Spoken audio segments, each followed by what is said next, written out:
लागू है जैते अब ऐसन नियम बाबू जे भरतै बेटा के चिलम मन मर्यादा सब होतै खत्म एगो मौगी रखतै दूगो बलम रे लागू है जैते अब ऐसन नियम बाबू जे भरतै बेटा के चिलम मन मर्यादा सब होतै खत्म एगो मौगी रखतै दूगो बलम रे लागू है जैते अब ऐसन नियम बाबू जे भरतै बेटा के चिलम बेटा के चिलम बेटा के चिलम।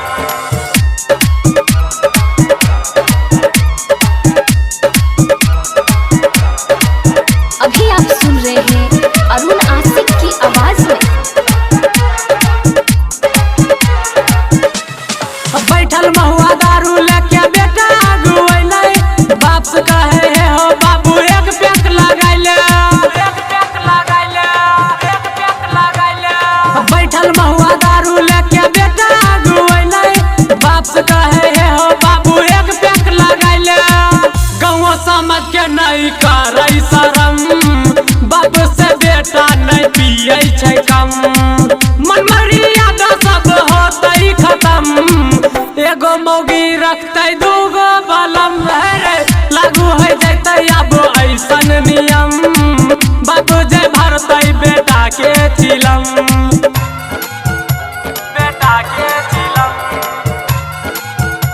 बेटा के चिलम। म्यूजिक डायरेक्टर धर्मेंद्र राज।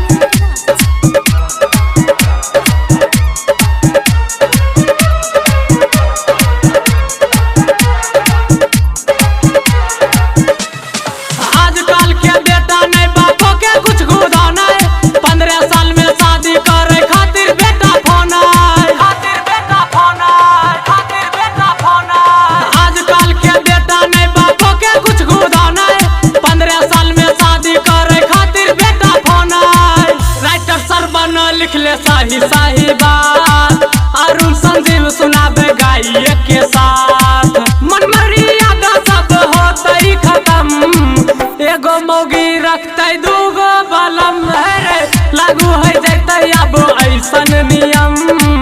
बाबू जे भरतै बेटा के चिलम। Recording by Riya studio Khagaria Bhadas.